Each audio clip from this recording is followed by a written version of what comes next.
Well, hello, my old house fans from Preston, Maryland. Today is the 25th day of August, 2025. And you may recall from some previous videos that the old garage had an extension on the back. The extension was a clock shop for a previous owner by the name of Al Bovers. And the Bovers lived in my house from 1947 until the widow Bovers had to go to a nursing facility in 1999. So 52 years. And they had a daughter, Karen, and she's still in the area. And I am in touch with her, so she remembers the house and kind of a bit of living history. In any event, the clock shop that was built here as an extension to the old garage, and you can sort of see up there on the gable end of the old garage where the roof of the extension was attached, and you can see here at the bottom with the block foundation how big it was.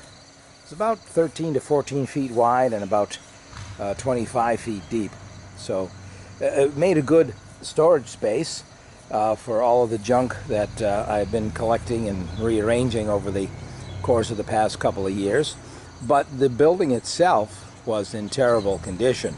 More than half of the wall studs at the sill were rotten, and that's because the roof was not installed properly. The roof on the old extension was done with no roofing felt, and it was done without removing the protective strips from the adhesive on the 3-tab shingles. So the roof failed. There were leaks inside that I had to put a couple of buckets under, and of course the stuff that was in that old extension I wasn't too concerned about anyway. But in its place I built a shed, and this shed is on piers with pressure treated lumber as its foundation, and then there's a plywood deck, and then wall studs, and then a roof. Most of the lumber that came from the old extension was used to build the shed, so trying to economize on the whole assembly. Anyway, I've sided it in vinyl, reused the windows from the old extension, and it provides storage space. Now the irony is, well, you had an extension that was even larger, so you theoretically could have had more extension, and you could have re-roofed it and rehabbed it, but there was nothing architecturally about the extension that was worth saving. And again, all of the studs had, or most of the studs were rotten at the bottom, and there was a bee's nest in the ceiling, and yada yada yada. It was just a mess.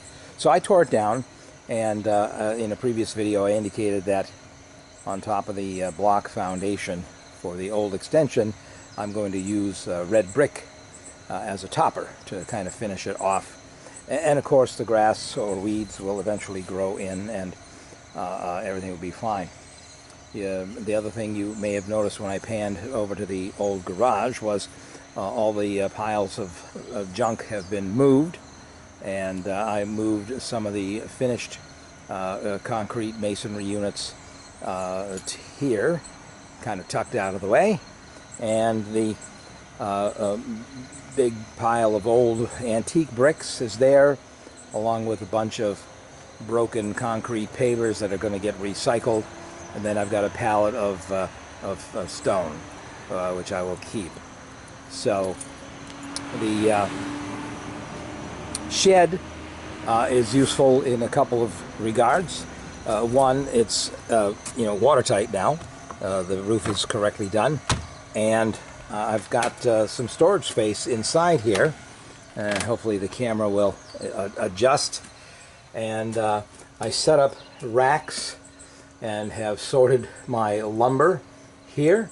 I've got lumber in the overhead, some of the old lumber that I had outside, some of which was ancient, some of which was pressure treated. That's now all inside here, so again, kind of cleans up the place a little bit. But some of this lumber will have an immediate use. I've got a lot of 2x6 rafters from the old extension that are going to become support temporary supports for the porch roof out front because I've got to remove the columns and remove the concrete and redo that. So I don't have any wall sheathing in here, not necessary. This is not going to be an inhabited space or a workspace, so the vinyl siding is just attached directly to the studs. Similar in concept to the house where the clapboard siding is attached directly to the studs. There's no sheathing, there was no insulation. So in any event, I'm also able to get my 28-foot extension ladder in here, and of course that's its extended height. It's a collapsed height is about 13, 14 feet.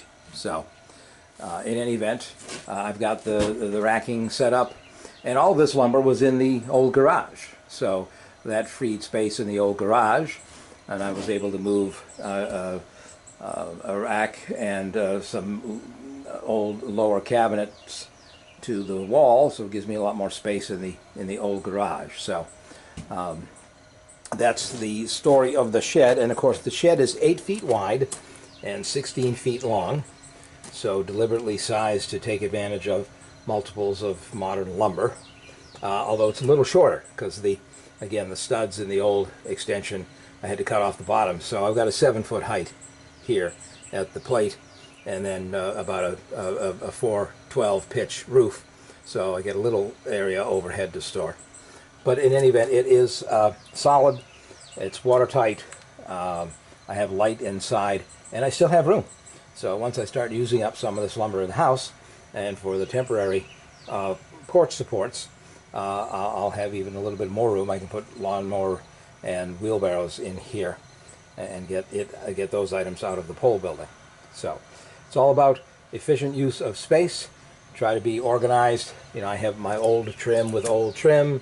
I have old baseboard with old baseboard.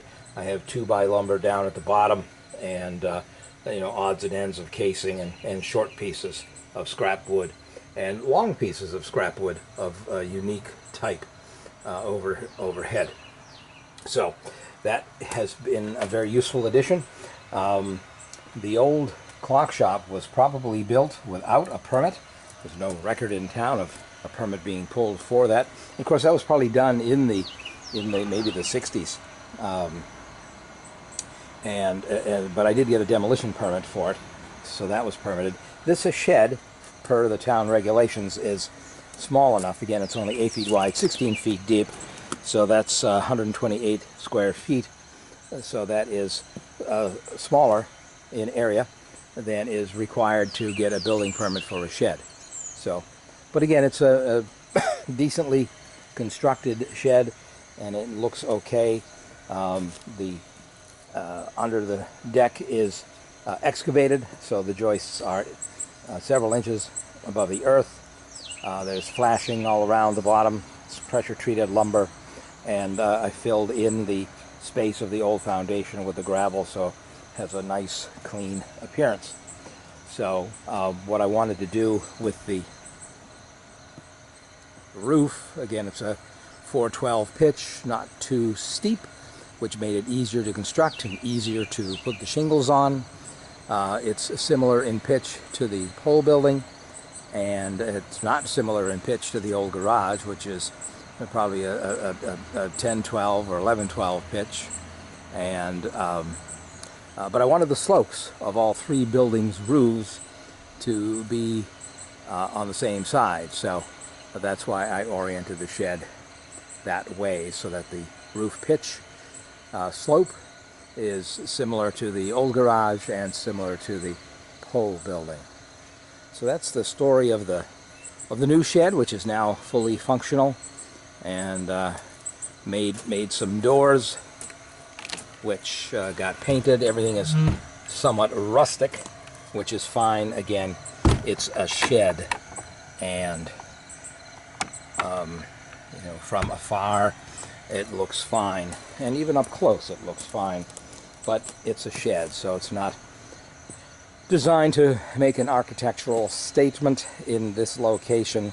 It's purely utilitarian. However, I did put a Z-buck on the doors, so it sort of resembles something that you would have found in the country some years ago. So that's it for the shed here at my old house in Preston on the 25th day of August 2025. And I'm about to shoot another video at the front of the house to show you what I've done with the porch and the old porch deck, which was concrete. Haven't made much progress, but the next video will show how things are coming along at the porch. So that's the old garage. All the junk removed from around the perimeter that's been there for a couple of years. Everything's now neatly stored and organized and not too obtrusive as far as the neighbor's view is concerned. So that's it for this episode of My Old House in Preston, Maryland. See you in the next video.